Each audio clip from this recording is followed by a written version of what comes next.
Hello everyone, welcome to Learning Twist. तो यह है क्लास 8 इंग्लिश का जो पूर्वी बुक है आपकी, उसका यूनिट 1 है। ठीक है, यूनिट 1 के क्वेश्चन आंसर है ये। जो चैप्टर का नेम है, ठीक है, विट एंड विजडम यूनिट है आपकी, उसका चैप्टर 1 है। चलिए, तो इसके क्वेश्चन आंसर है ये। इसका जो एक्सप्लेनेशन है वो चैनल पर जा चुका है, लिंक आपको उसका मिल जाएगा डिस्क्रिप्शन बॉक्स में। तो हम इसकी क्वेश्चन आंसर कवर कर रहे हैं आज वीडियो में। आंसर्स मेरे पास हैं, बस मैं आपको वर्ड टू वर्ड एक्सप्लेन करूँगी, जिससे आपको समझ में आ जाएगा। इससे जो है आपको चैप्टर भी थोड़ा थोड़ा क्लियर हो जाएगा। बाकी अगर डिटेल एक्सप्लेनेशन चाहिए तो चैनल पर आपको जाना पड़ेगा, ठीक है। और चैनल का लिंक आपको डिस्क्रिप्शन बॉक्स में मिल जाएगा। चलिए देखते हैं, चैप्टर का लिंक आपको डिस्क्रिप्शन बॉक्स में मिल जाएगा। चलिए, क्वेश्चन नंबर 1 है, why are qualities like humour and wit important in a person. Humour helps a person to cope with stressful situation. Humour means होता है मजाकिया। जैसे कोई अगर ह्यूमरस पर्सन है तो वो होता है मजाकिया। तो जो ह्यूमर पर्सन होता है वो क्या करता है, वो जैसे अगर कोई स्ट्रेसफुल सिचुएशन में है तो उसकी हेल्प करता है, उससे उस व्यक्ति को इस चीज़ की हेल्प होती है। And create a sense of easy in communication. और क्या है, वो कम्युनिकेशन बनाने में एक अच्छा सेंस क्रिएट करता है। मतलब जैसे हम आपस में बातें कर रहे हैं, अगर हमारा मूड खराब है कुछ हो, तो अगर हमें कोई ऐसा व्यक्ति मिल जाए जो हमसे मतलब मजाक करे, कोई ह्यूमर पर्सन हो, तो वो इससे क्या होता है, हमारा जो कम्युनिकेशन का जो मीडियम है वो अच्छा हो जाता है। विट प्लेज अ इंपॉर्टेंट रोल। उसी तरीके से जो विट है वो एक इंपॉर्टेंट रोल प्ले करता है in communication, social interaction, increase understanding. ठीक है, किस किस में, communication, social interaction, increase understanding, इन सब चीज़ों में एक महत्वपूर्ण भूमिका निभाता है। ओके, सेकेंड क्वेश्चन आएगा, why do you think kings and queens prefer to have witty people among their courtiers. क्यों राजा और रानी जो थे, किंग्स और क्वींस जो थे, क्यों प्रीफर करते थे ऐसे लोगों को अपने दरबार में जो कि एक विटी पीपल होते थे, यानी कि जो बुद्धिमान होते थे। क्योंकि अगर लाइफ में कुछ ऐसी समस्या आ जाए उनके, जिसकी समस्या का समाधान करना ही बहुत मुश्किल हो, तो इसलिए वो विटी पीपल को जो है सेलेक्ट करते थे, उनको प्रीफर करते थे। Kings and queens prefer to have witty people among their courtiers because a witty person can communicate advisor and can help in difficult situation। हाँ, क्योंकि एक विटी पर्सन जो होता है वो डिफिकल्ट सिचुएशन में साथ देगा और एक बहुत अच्छा वो एडवाइजर बनेगा। ठीक है, क्वेश्चन नंबर 3 आएगा, if you were asked to solve a disagreement between two people what approach would you take. ठीक है, अगर आपसे कहा जाए कि आपको जो है दो लोगों के बीच का डिसएग्रीमेंट सॉल्व करना है, तो what approach would you take, तो आप क्या अप्रोच लोगे। If I were asked to solve a disagreement between two people I would encourage calm communication, listen to both sides carefully and working together to find a solution that satisfy both people. तो मैं क्या करूँगा, अगर मुझसे कहा जाए कि हमें दो लोगों के बीच की ये चीज़ डिसएग्रीमेंट निपटाना है, तो सबसे पहले हम उनके बीच में काम कम्युनिकेशन है वो देखेंगे कि मतलब शांति किस तरीके से बने उनके बीच में। लिसन टू साइड्स केयरफुली, और दोनों साइड्स की जो बातें हैं वो केयरफुली सुनेंगे। And working together to find a solution that satisfy both people, और ऐसा काम करेंगे जिससे कि दोनों साइड्स या दोनों पार्टीज जो है सेटिस्फाई हो जाएं। ठीक है, ऐसा काम ढूंढेंगे। क्वेश्चन नंबर 4 आएगा अब, have you ever been in a situation where a small misunderstanding. क्या आप कभी ऐसी सिचुएशन में फंसे हो जब में छोटी सी एक मिसअंडरस्टैंडिंग फंस गई है, lead to a big problem, उसने आपको बहुत बड़ी समस्या में फंसा दिया है। हाउ वॉज इट रिजॉल्व, और वो कैसे रिजॉल्व हुई, मतलब कैसी वो परेशानी दूर हुई। तो one day Kartik, one of my classmate, एक बार क्या हुआ था, कार्तिक जो मेरा क्लासमेट था, लॉस्ट हिज 100 रुपीज़, उसके 100 रुपये खो गए थे। ही blamed another classmate for this, उसने इसके लिए दूसरे क्लासमेट पर जो है ब्लेम किया कि इसने मेरे पैसे चुराए हैं। बट द अदर, लेकिन जो दूसरा बॉय था, लेकिन क्या था, so that he did not know anything about the money, लेकिन दूसरा लड़का जो ये सब देख रहा था कि उसको पैसे के बारे में कुछ भी पता नहीं है। I listen both of them carefully, मैंने उन दोनों पक्ष की बात ध्यान से सुनी। एंड एडवाइज कार्तिक टू, और मैंने कार्तिक को एडवाइस किया to check carefully his bag again, कि वो चुपचाप जो है जाकर उसका जो बैग है वो केयरफुली चेक करे, दोबारा से चेक करे। When he checked his bag again, जब उसने दोबारा से अपना बैग चेक किया, he found his money inside his pencil box, तो उसने देखा कि जिसका जो पैसे थे वो बैग में तो नहीं थे लेकिन पेंसिल बॉक्स में थे, तो शायद उसने पेंसिल बॉक्स में ही रखे होंगे। Then he apologise for his mistake, और उसके बाद उसको अपनी मिस्टेक का अपोलोजाइज हुआ। That is how the misunderstanding was resolve, इस तरीके से जो मिसअंडरस्टैंडिंग हुई थी दो के बीच में वो रिजॉल्व हुई। ठीक है, चलिए आगे देखेंगे। अगर आपको भी ऐसा कोई किस्सा मालूम है, कोई मतलब पता है आपके साथ कभी ऐसा हुआ हो कुछ, तो वो आप इसको यहाँ पर लिख सकते हैं। चलिए आगे देखेंगे। अब देखेंगे यहाँ पर हम, ये क्वेश्चन आएगा, rectify the following false statements from the text. कुछ ये फॉल्स स्टेटमेंट्स हैं, इनको हमें क्लियर करेंगे क्या है ये, इनको ट्रू करेंगे। अगर आपने स्टोरी अच्छे से पढ़ी है तो आपको समझ में आ जाएगा। ठीक है, चलिए देखते हैं। तो वन है question number, the queen insulted the king by speaking against the quality of his the poem. तो जो रानी थी उसने राजा की इंसल्ट की थी क्योंकि उसको उस पोएम की जो क्वालिटी थी वो अच्छी नहीं लग रही थी। तो ऐसा नहीं है, the queen did not insult the king, रानी ने जो है राजा की इंसल्ट नहीं की थी। She yawned because she was tired, उसको ना नींद आने लगी थी, उसको उबासी आ रही थी रानी को क्योंकि वो बहुत ज़्यादा थकी हुई थी। But she had no intention to insult the king, लेकिन उसका राजा की इंसल्ट करने का कोई इंटेंशन नहीं थी, कोई इरादा नहीं था। चलिए सेकंड देखेंगे, Tenalirama immediately went to the king and convinced him to talk to the queen. Tenalirama जल्दी से राजा के पास गए और उन्होंने राजा से कहा, उनको कन्विंस किया कि वो रानी से बात करें। तो नहीं, ऐसा भी नहीं था। Tenalirama did not immediately go to the king, वो जल्दी से राजा के पास नहीं गए। ही टुक हिज टाइम, उन्होंने टाइम लिया, उन्होंने कहा कि इसके लिए हमें एक प्लान बनाना होगा। Made a plan and made the kings realise that it was not queen's fault, और जिससे कि राजा को रियलाइज हो सके कि ये जो था रानी का फॉल्ट नहीं है। The courtiers admire the Kings poem and praised his literary talent. दरबारी जो थे उन्होंने सब ने राजा के जो पोएम था उसको एडमायर किया और उन्होंने उसका जो ये टैलेंट था उसको प्रशंसा की उसकी। तो नहीं, when the king tried to recite his poem to the courtiers, जब राजा ने दरबारियों को अपनी कहानी सुनाने का निश्चय किया या फिर पोएम सुनाने का निश्चय किया, तो क्या हुआ, they avoided the kings and made excuse, उन्होंने क्या करा, उन्होंने राजा को अवॉइड किया, उन्होंने और बहुत सारे एक्सक्यूज दे दिए कि ये बात है वो बात है, उन्होंने नहीं सुनी। He did not the king's poem and praised his literary talent. They did not admire the king's poem. उन्होंने जो है राजा की जो पोएम थी उसको एडमायर नहीं किया और ना ही राजा की प्रशंसा की। फोर्थ पर आएगा, the ministers in the court were eager to hear. जो मिनिस्टर्स थे दरबार के, वो तेनालीरामा का जो आइडिया था पैडी कल्टीवेशन का, धान की खेती के लिए वो जो आइडिया दिया था उन्होंने, तो उसके लिए बहुत ज़्यादा उत्सुक थे, सुनने के लिए बेचैन थे। तो ऐसा भी नहीं था। The ministers in the court were not eager to hear Tenalirama's idea, वो बिल्कुल तेनालीरामा के आइडिया को नहीं सुनना चाहते थे। अबाउट पैडी कल्टिवेशन, धान की खेती के विषय में जो उनका आइडिया था उसको नहीं सुनना चाहते थे। They made fun of Tenalirama's idea, उन्होंने बल्कि तेनालीरामा के आइडिया का मजाक उड़ाया। ठीक है, क्वेश्चन नंबर 5 आएगा, the king never realise his mistake and continue to stay angry with the queen. राजा को अपनी गलती का एहसास नहीं हुआ और वो रानी से जो है नाराज ही रहे। तो ऐसा भी नहीं है, उनको अपनी गलती का एहसास हो चुका था और उन्होंने रानी से जो है बोलचाल भी कर ली थी। चलिए देखेंगे, the king realise his mistake and apologise to the queen. ठीक है, राजा को अपनी गलती का एहसास हो गया था और वो रानी से मतलब माफ़ी मांगना चाहते थे, इसलिए उनको जो है उनसे वो उन्होंने बोलचाल कर ली थी। ठीक है, चलिए अब आगे आएगा, read the extracts and answer the question that follow. ठीक है, ये एक्सट्रैक्ट्स आपको पढ़ना है और जो नीचे क्वेश्चंस हैं उनको आपको आंसर देने हैं। जैसे कि the king thought I was disrespecting his poem and storm of. Since then he was not spoken to me. If I had known this would happen, I would have chosen another day. Help me, please, Rama. Only you can help the king understand. Rama nodded thoughtfully. If you like, I will try my best to resolve this matter, Your Highness. But this needs a well-planned approach, and I may need time to find the right strategy. ठीक है, तो the king thought I was disrespecting his poem and store of. तो राजा ने सोचा, जब रानी ने उनको सारी हिस्ट्री बताई, रामा को, तेनालीरामा को सारी हिस्ट्री बताई कि ऐसे ऐसे हुआ है और राजा जी जो है मुझसे बात नहीं कर रहे हैं, कि मैंने उनकी पोएम नहीं सुनी। उनको ऐसा लगा कि मैंने उनकी पोएम नहीं सुनी है और मैंने उनकी पोएम का डिसरेस्पेक्ट किया है। तो तब से उन्होंने मुझसे बोलचाल बंद कर दी है। And I would have chosen another day, अगर मुझे पता होता तो मैं कोई और दिन चूज़ कर लेती। मुझे तो बस खाली जो है उबासी आ गई थी। Only you can help the king understand, सिर्फ तुम ही राजा को समझाने में मेरी हेल्प कर सकते हो। रामा नोडेड थॉटफुली, रामा ने अब क्या करा, सर हिला दिया कि ठीक है। If you like I will try my best, अगर आप पसंद करती हो, अगर आप चाहो तो मैं अपना इसमें बेस्ट दूंगा और इस मैटर को रिजॉल्व करूंगा। Your highness, but this needs a well planned approach, लेकिन इस काम के लिए मुझे बहुत बड़ा प्लान बनाने की आवश्यकता है। इसके लिए एक स्ट्रेटेजी चाहिए, जो ठीक से स्ट्रेटेजी बन जाए वो चाहिए।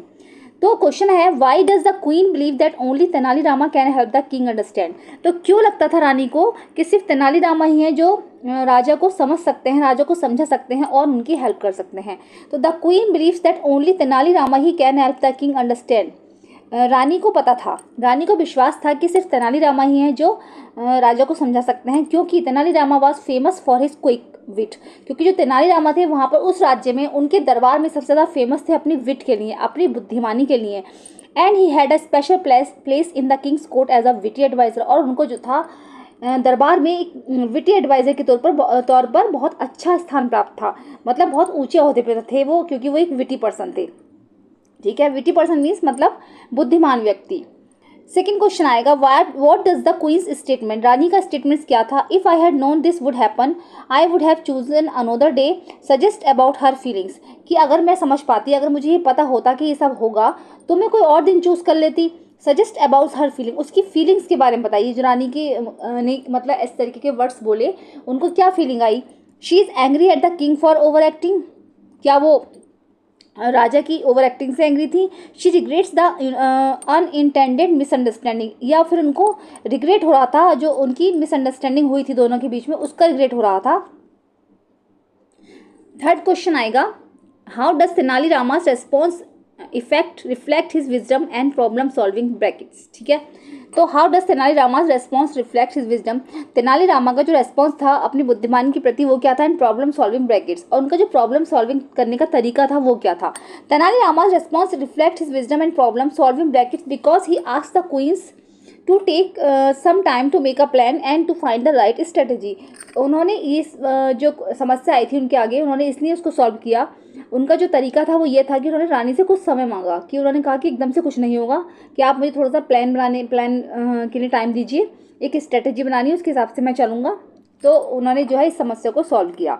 Fill in the blanks by choosing the correct option from those given in the brackets. The king's reaction shows that he is sensitive and has a lot of faith, takes great pride in his poetry। तो the king's reaction shows that he is sensitive and takes great pride in his poetry, ठीक है, ये आ जाएगा इसमें। Second stanza आएगा, second, that evening the king approached the queen with a soften expression, ठीक है। उस शाम द किंग ने देखा कि रानी को उन्होंने जो है सॉफ्टेन एक्सप्रेशन दिए। थ्रायमुलम्बल he began his voice gentle, they've been foolish, I see now that I overreacted, I let my pride blind me, I am sorry, कि मैंने जो है, उन्होंने जेंटल वॉइस में बोला कि आई हैव बीन फुलिश, कि मैं मूर्ख था। I see now that I overreacted, मुझे पता था कि मैं ओवर रिएक्ट कर रहा हूँ। और आई let my pride blind me, I am sorry, कि मैं माफ़ी चाहता हूँ क्योंकि मैं जो है अपने घमंड में अंधा हो गया था। The queen who had long for this moment smile and replied, जो रानी जो कि इस मोमेंट का कब से इंतजार कर रही थी वो मुस्कुराई, उसने आंसर दिया, if you like we can leave this quarrel behind us, अगर आप चाहो तो हम ये जो झगड़ा है ख़त्म कर सकते हैं। I would very much like to listen to your poem, मुझे बहुत खुशी होगी अगर आप मुझे अपनी पोएम सुनाएं। Complete the following with a suitable explanation. When the king said I let me pride blind me, he means that, जब राजा ने कहा कि I let my pride blind me, कि मैं अपने घमंड के आगे जो है अंधा हो गया था, तो उनका मतलब क्या था? Because of his pride he could not understand that the queen did not have any intention to insult him, तो क्योंकि उन्होंने जो है अपने प्राइड के आगे ये तक नहीं देखा, राजा ने क्योंकि अपने प्राइड के आगे ये तक नहीं देखा कि रानी का जो इंटेंशन था वो उनकी इंसल्ट करने का नहीं था, सिर्फ उनको नींद आ रही थी, इसलिए वो ज़्यादा थकी हुई थी, इसलिए उन्होंने उनकी पोएम नहीं सुनी थी, ठीक है। सेकंड क्वेश्चन आएगा, why does the queen say if you like we can leave this quarrel behind us, अगर आप चाहो तो हम जो है ये झगड़ा बिहाइंड अस खत्म कर सकते हैं, ठीक है, अपने बैक में रख सकते हैं, ऐसे बोल सकते हैं, तो ख़त्म कर सकते हैं। The queen says this because she wanted to end this quarrel and live a happy life with his husband, तो रानी ने ऐसा कहा क्योंकि रानी जो थी अपने राजा के साथ, अपने हस्बैंड के साथ इस झगड़े को ख़त्म करना चाहती थी, और वो अपने पति के साथ, अपने हस्बैंड के साथ एक जो है खुशी लाइफ जीना चाहती थी, एक हैप्पी लाइफ जीना चाहती थी, ठीक है, इसलिए उन्होंने ऐसा किया। Fill in the blanks by choosing the correct option from this given in the brackets. The king acknowledges that his pride conclude his judgment which shows intelligence and courage या फिर maturity, ठीक है।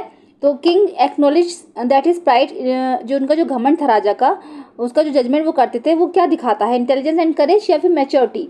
इंटेलिजेंस एंड करेज, ठीक है। चलिए आगे देखेंगे। अब इस पीडीएफ में जो है मैच्योरिटी एंड सेल्फ अवेयरनेस है, शायद आप ये भी लिख सकते हो, ठीक है, क्योंकि मैच्योरिटी दिखाई उन्होंने और सेल्फ अवेयरनेस उनकी दिखाई गई, ठीक है। चलिए आगे देखेंगे। State any one characteristics that the queen's response to the king's apology shows about her, ठीक है, एक कोई ऐसा वन गुण बताइए, एक वन कैरेक्टर बताइए जो कि बताता हो queen's response to the king's apology, जो राजा ने उनसे जो माफ़ी मांगी है ना, वो क्या दिखाता है कि रानी ने का रेस्पॉन्स क्या था? The queen's response to the king's apology shows that she loves her husband and can not live without him, तो रानी का जो रानी ने ये दिखाया, जो उन्होंने राजा ने उनसे माफ़ी मांगी तो उन्होंने ये दिखाया अपने हस्बैंड को वो कितना प्यार करती हैं, and can not live without him, वो और उनके बिना वो नहीं रह सकती, ठीक है। चलिए अब नेक्स्ट आएंगे, answer the following questions. Why was the Vijayanagar empire considered to be in its golden era during Krishnadeva Raya's reign, ठीक है, तो क्यों विजयनगर एम्पायर को जो है गोल्डन एरा कहा जाता था कृष्णदेव राय की रीन में, क्योंकि the Vijayanagar empire consider to be in its golden era during Krishnadeva Raya's reign because art literature and architecture flourish during the his reign, क्योंकि उनका जो शासनकाल था उसके दौरान आर्ट लिटरेचर और आर्किटेक्चर का बोलबाला काफ़ी रहा, वो बहुत अच्छी तरीके से फला फूला। How did Tenali Ramakrishna gain a special place in the king's court, क्यों तेनाली रामकृष्ण को एक राजा के दरबार में स्पेशल स्थान प्राप्त क्यों था, क्योंकि वो बहुत बुद्धिमान थे। Tenali Ramakrishna gain a special place in the king's court because of his quick wit and humour, उनके क्विक विट के लिए, ठीक है, यानी वो जो थे बहुत ज़्यादा मजाकिया थे, एक तो ह्यूमर थे और बहुत ज़्यादा क्विक विट थी, एकदम से तुरंत ही वो क्या करते थे, वो जो है हर चीज़ का जो है बुद्धिमानी से तुरंत जवाब देते थे, है ना, हर समस्या का समाधान उनके पास था, इसीलिए उनको जो है दरबार में एक अच्छे स्पेशल प्लेस पर उनका स्थान था। ठीक है, चलिए आगे देखेंगे। How did the quarrel between the king and the queen affect the palace, क्यों राजा और रानी का जो झगड़ा था उससे पैलेस को क्या नुकसान हो रहा था, कैसे उस पर अफेक्ट पड़ रहा था। The kings did not talk to queen for weeks and its frustration stopped visiting her all together, राजा जो था रानी से बहुत दिनों से बात नहीं कर रहे थे, कई हफ्तों से उनसे बात नहीं हुई थी, इसीलिए जो है उन्होंने हर चीज़ पर जो बाहर से लोग मिलने आ रहे थे stopped visiting her all together, वो किससे नहीं मिलते थे, है ना कुछ ऐसा नया काम हो रहा था उनके राज्य में। His absent shadow over the palace and the ones cheerful corridor seemed quiet and lonely, और जो उनका ये जो अकेलेपन वाला जो व्यवहार था ना वो सबके ऊपर पड़ रहा था, इससे उसकी जो परछाई थी, उनकी जो परेशानी की जो परछाई थी वो सबके ऊपर पड़ी थी, पूरे महल पर पड़ी थी, और हंसी खुशी का जो माहौल था महल में वो अकेलेपन में बदल गया था। ठीक है, चलिए आगे देखेंगे। What strategy did Tenali Rama use to make the king realise his mistake, तो तेनाली रामा ने क्या स्ट्रेटेजी बनाई जिससे कि राजा को अपनी गलती का एहसास हो सके। Tenali Rama brought a plate full of paddy seeds, Tenali Rama ने जल्दी से एक प्लेट भर के जो है पैडी सीड्स ले आए, वो पैडी सीड्स में धान के बीज ले आए, चावल के बीज ले आए, सॉरी धान को कहते हैं पैडी, ठीक है, तो पैडी सीड्स ले आए and said if this paddy seeds are sown, और कहा कि अगर ये पैडी सीड्स उगाए जाएं the yield will be greater than the current result, yield means फसल, तो जो आपकी क्रॉप होगी वो जो अब करंट रिजल्ट आ रहा है मतलब जो आप बना रहे हो आप उससे 3 गुना ज़्यादा होगी, greater than the current result. ठीक है, चलिए आगे देखेंगे। अब जो है आप आगे भी लिख सकते हो उसमें, the king said that it sound illogical, राजा ने कहा कि ये बात बिल्कुल बकवास है, इलॉजिकल बात है, ये ऐसा कुछ नहीं होता है, such cultivation would need special soil manure and pest and insect repellents, तो उनका कहना था कि ऐसी फसल को उगाने के लिए एक अलग से सॉइल की, स्पेशल सॉइल की जरूरत पड़ेगी, मिट्टी की अलग से इसमें खनिज लगेंगे, मैन्योर लगेंगे and pest and insect repellent, और कीड़े मकोड़े मारने की दवाई भी अलग से लगेगी। Then Tenali Rama said that the real issue lies not with seeds but the person who sows them, तो तेनाली रामा ने कहा कि रियल इशू ये नहीं है कि इन सब चीज़ इसके लिए बहुत सारी चीज़ों की जरूरत होगी, बल्कि रियल इशू ये है कि ऐसे बीजों को उगाएगा कौन। If the person has a habit of yawning while sowing, अगर कोई व्यक्ति ऐसा मिला जिसको कि बीज उगाते टाइम जम्बाई लेने की आदत हो गई या उबासी लेने की आदत हुई, तो द सीड्स स्कैटर अनइवनली, तो जो बीज हैं उधर अनइवनली बिखर जाएंगे। तो देन द किंग यॉर्न and Tenali Rama told him that yearning is natural as breathing, तभी राजा को ये बात सुनकर उबासी सी आ गई कि ये क्या कह रहा है, क्या बकवास कर रहा है, और तभी तेनाली रामा ने कहा कि जो ये उबासी आना है यर्निंग जो है इस नेचुरल एज ब्रीथिंग, ये बिल्कुल ऐसा है जैसे कि हम सांसें लेते हैं। This made the king realise that the queen यॉर्न naturally and not to insult, तो इससे राजा को ये एहसास हुआ कि रानी को जो उबासी आई थी पोएम सुनते टाइम तो वो नेचुरली था, रानी ने उनकी इंसल्ट नहीं की थी, वो तो नेचुरली हुआ था। फिर क्वेश्चन आएगा next, what was the reaction of the courtiers when Tenali Rama introduced his special paddy seeds, तो वहाँ के जो कोर्टियर्स थे, जो दरबारी थे, उनका क्या रिएक्शन था जब तेनाली रामा ने स्पेशल पैडी सीड्स के बारे में बताया। When Tenali Rama introduce his special paddy seed, जब तेनाली रामा ने स्पेशल पैडी सीड्स के बारे में बताया, the courtiers made fun of him, तो दरबारियों में से लोगों ने उनका मजाक उड़ाया and said that he has brought magic seeds, और उन्होंने कहा कि शायद ये कोई जादुई बीज ले आया है। Next he would claim they grow without water and perhaps he found that on the moon, और दूसरों ने बोला कि शायद ये बिना पानी के उगेंगे और शायद ये हो सकता है चांद से लाए हों, तो ऐसे लोगों ने उनकी मजाक उड़ाई। क्वेश्चन नंबर 6 आएगा, how does the story conclude and what lesson can be learn from it, इस स्टोरी में क्या बताया गया है और इससे हमें क्या लेसन मिला, क्या लेसन हमने सीखा इससे। When the king realise his mistake, जब राजा को अपनी मिस्टेक का एहसास हुआ, he went to the queen, वो राजा जो है रानी के पास गए and accepts and apologised for his mistake, और उन्होंने अपनी गलती स्वीकार की। The lesson we can learn from this story, हमने इस स्टोरी से ये लेसन सीखा is that we should not overreact it any situation, हमें कभी भी किसी भी सिचुएशन में ओवर रिएक्ट नहीं करना चाहिए।